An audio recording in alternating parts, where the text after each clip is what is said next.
नमस्कार बंधुरा श्रावणी रान्नाघरे आपनादेर सबाइके स्वागत जानिए आमी आबारो एकटा रान्नार भिडियो निये आपनादेर सामने चले एसेछि।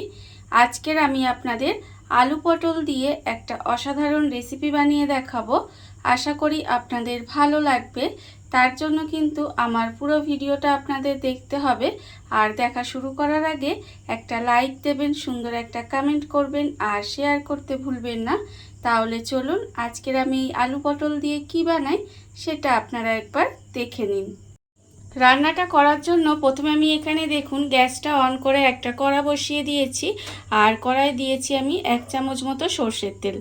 रान्नाटा किन्तु आमी एखाने सर्षेर तेलेई करब और आपनाराओ चेष्टा करबेन सर्षेर तेले करार, ताहले कि होबे एटा किन्तु खेते बेशी भालो होबे। देखुन तेलटा आमार एखाने गरम हये गेছে। এইবারে আমি প্রথমে এখানে ভিজিয়ে রেখেছি দেখুন মুগের ডাল। এখানে কিন্তু আমি 1 মুঠো মতো মুগ ডাল ভিজিয়ে রেখেছিলাম আর ডালটা কিন্তু আমি জল ঝরিয়ে রেখে দিয়েছি। দেখুন মুগ ডালটা তুলে আমি জল ঝরিয়ে রেখে দিয়েছি। এইবার এই ডালটাকে আমি কিন্তু তেলের মধ্যে দিয়ে দিলাম, দিয়ে ডালটাকে একটু ভেজে নেব। দেখুন তেলের মধ্যে দিয়ে কিন্তু ডালটাকে আমাকে খুব লাল করে ভাজবো না, জাস্ট হালকা করে ডালটা একটু ভেজে নেব। তেলের মধ্যে ডালটা দিয়ে আমি কিন্তু এখানে হালকা করে ভেজে নিয়েছি। এটা কিন্তু আমার প্রায় 1 মিনিট মতো একটু ভেজে নিলেই হবে। দেখুন ডালটা আমার এখানে ভাজা হয়ে গেছে। এইবারে আমি ডালটাকে একটা বাটির মধ্যে তুলে একটু ঠান্ডা হতে দেব। আর আমি প্রতিদিনের মতো আপনাদের একটা কথাই বলবো যে প্লিজ আমার ভিডিওটা আপনারা টেনে টেনে দেখবেন না, পুরো ভিডিওটা দেখুন, আশা করি আপনাদের ভালোই লাগবে। দেখুন আমি কিন্তু ডালটা তুলে রেখে দেব। ডালটা আমি এখানে ভেজে একটু ঠান্ডা হতে দিয়েছি। যতক্ষণ এটা ঠান্ডা হচ্ছে ততক্ষণ দেখুন আবার কিন্তু আমি কড়ার মধ্যে প্রায় 3 চামচ মতো সরষের তেল দিয়ে দিয়েছি। তেলটা আমার এখানে গরম হয়ে গেছে। এইবারে তেলের মধ্যে আমি দেখুন প্রথমে দিয়ে দেব তেজপাতা, তারপরে দেব শুকনো লঙ্কা। তেজপাতা আর শুকনো লঙ্কাটা একটু লাল করে ভেজে নেব। তেজপাতা আর শুকনো লঙ্কাটা কিন্তু একটু লাল করে ভেজে নিতে হবে। ভাজা আমার হয়ে গেছে।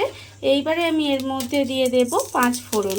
এখানে আমি 1/2 চামচ মতো 5 ফোড়ন দিয়ে দিলাম, দিয়ে 5 ফোড়নটাকে একটু ভেজে নিতে হবে। 5 ফোড়নটা দেখুন ভাজা হয়ে গেছে।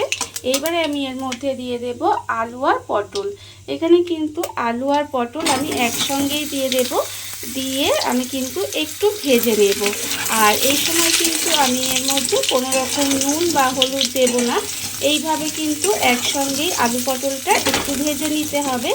আপনারা চাইলে কিন্তু প্রথমে আলাদা করে আলু পটল ভেজে নিতে পারেন, কিন্তু আমি এইভাবে একসঙ্গেই ভেজে নিচ্ছি। এতে কি হবে, সময়টা অনেক কম লাগবে। দেখুন আমি কিন্তু আলু পটলটা ভেজে নিয়ে তারপরে আবারও ফেরত আসছি। আলু পটলটা এখানে কিন্তু প্রায় ভাজা হয়ে গেছে। যতক্ষণে এখানে আলু পটলটা ভাজা হচ্ছে ততক্ষণ দেখুন এখানে আমি রেখেছি যে মুগের ডালটা আমি এখানে ভেজে রেখেছি, সেই মুগ ডালটা কিন্তু আমি একটা মিক্সি নিয়ে নিয়েছি। মিক্সির মধ্যে দিয়ে দেব, দিয়ে এটা কিন্তু পেস্ট করে নিতে হবে।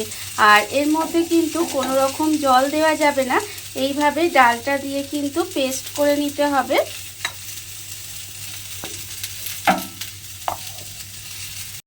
ডালটা আমার এখানে পেস্ট করা হয়ে গেছে। ডালটা কিন্তু আমি এখানে পেস্ট করে নিয়েছি। এটা আমি আলাদা করে সরিয়ে রেখে দেব। আর অন্যদিকে দেখুন আলু পটলটাও কিন্তু খুব ভালোভাবে ভাজা হয়ে গেছে। এইবারে আমি এর মধ্যে দিয়ে দেব আদা বাটা। এখানে আমি 1 চামচ পরিমাণের আদা বাটা রেখেছিলাম, সেই আদা বাটাটা এখানে দিয়ে দিলাম। আদা বাটাটা দিয়েও কিন্তু একটু ভালোভাবে এইভাবে মিশিয়ে একটু রান্না করে নেব, যাতে আদার যে একটা কাঁচা গন্ধ আছে সেটা চলে যায়। এইভাবে একটু সময় কিন্তু রান্নাটা করে নিতে হবে। আর এই সময় কিন্তু আমি এর মধ্যে দিয়ে দেব, দেখুন এখানে আমি রেখেছি আন্দাজ মতো নুন আছে আমার এখানে, 1/2 চামচ হলুদের গুঁড়ো, 1/2 চামচ লঙ্কার গুঁড়ো, 1/2 চামচ জিরের গুঁড়ো, 1/4 চামচ মতো কাশ্মীরি লঙ্কার গুঁড়ো আছে, 1/2 চামচ চিনি। এই সমস্ত গুঁড়ো মশলা আমি এখানে দিয়ে দিলাম। এবারে আমি এর মধ্যে দিয়ে দেব অল্প একটু জল। যেহেতু এখানে গুঁড়ো মশলা দিয়েছি সেই জন্য তলায় যাতে লেগে না যায় সেই জন্য কিন্তু অল্প একটু জল দিয়ে দিলাম। দিয়ে এবারে খুব ভালোভাবে মশলাটা কিন্তু কষাতে হবে। মশলাটাকে খুব ভালোভাবে কষিয়ে নেব। এইভাবে মশলা কিন্তু খুব ভালোভাবে কষাতে হবে।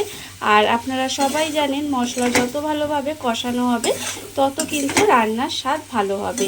তাই একটু সময় নিয়ে গ্যাসটা লোতে দিয়ে এইভাবে কিন্তু মশলাটাকে খুব ভালোভাবে কষিয়ে নিতে হবে।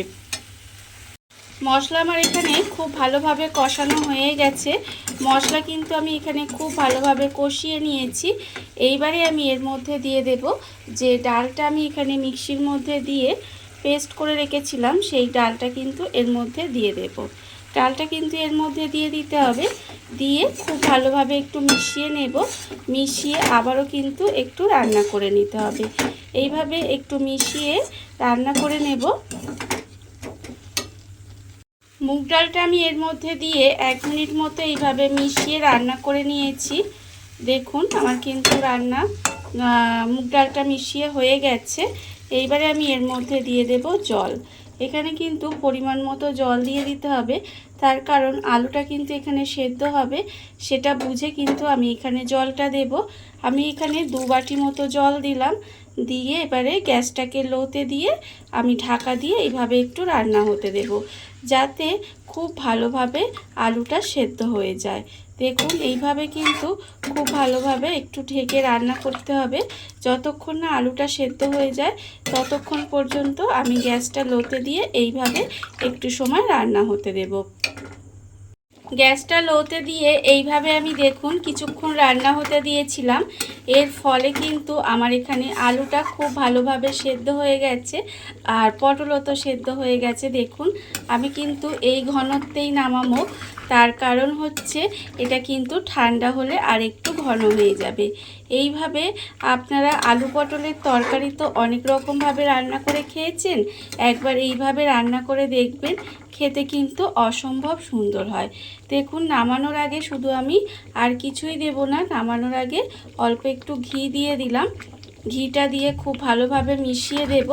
এই ঘিটা দিলে কিন্তু এই রান্নার স্বাদটা আরও বেড়ে যাবে। ঘিটা দিয়ে আমি খুব ভালোভাবে একটু মিশিয়ে দিলাম।